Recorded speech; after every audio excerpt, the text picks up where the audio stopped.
नमस्कार। लोकतंत्र के इस मंदिर में उपस्थित भारत के भविष्य एवं माननीय सदस्यगण, मैं ज्योति यादव काशी हिंदू विश्वविद्यालय की तरफ से आप सभी को प्रणाम निवेदित करती हूँ। भारतीय संविधान के शिल्पी, सामाजिक न्याय के प्रणेता, भारत रत्न, समाज सुधारक डॉक्टर भीमराव अंबेडकर जी की जयंती पर मैं उन्हें नमन करते हुए अपनी बात रखने जा रही हूँ। कभी अंबेडकर जी ने कहा था कि शिक्षा शेरनी का वह दूध है जो पिएगा वह दहाड़ेगा, पर जब इनका जन्म 14 अप्रैल 1891 को महू में हुआ था तो उन्हें शिक्षा रूपी शेरनी का दूध इतनी आसानी से नसीब नहीं था। उन्हें बचपन से ही सामाजिक भेदभाव एवं छुआछूत का सामना करना पड़ा।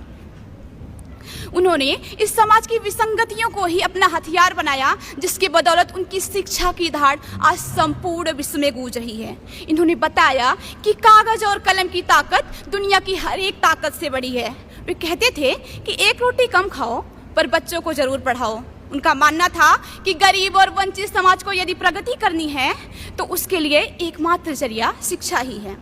वे किसी जाति या समुदाय के नेता नहीं बल्कि मानवता में विश्वास करने वाले संपूर्ण समाज के नेता थे, और वे कहते थे कि हम सबसे पहले और अंत में भारतीय हैं। आज इस सदन में आधी आबादी का प्रतिनिधित्व करते हुए नारी शक्ति उपस्थित है, और इस नारी शक्ति को यहाँ लाने में यकीन मानिए डॉक्टर अंबेडकर जी का सबसे महत्वपूर्ण योगदान है। उन्होंने कहा था, मैं किसी भी समाज की प्रगति को उस डिग्री से नापता हूँ जो वहाँ की महिलाओं ने हासिल की हो।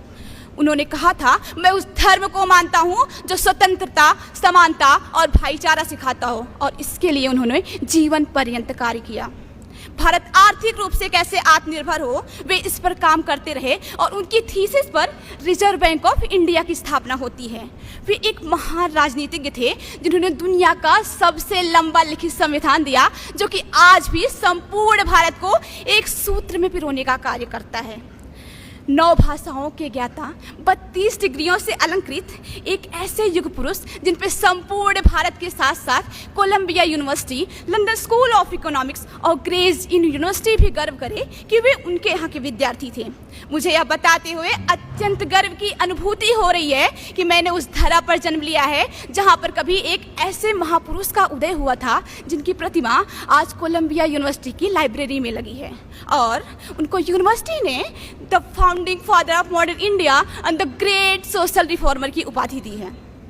वे केवल एक व्यक्ति नहीं अपितु समग्र विचारधारा हैं जो सदैव हमारा मार्गदर्शन करते रहेंगे। अंत में मैं अपनी वाणी को विराम देते हुए सिर्फ इतना कहना चाहूँगी कि हिंदू, मुस्लिम, सिख, ईसाई सबको समान लिखा है।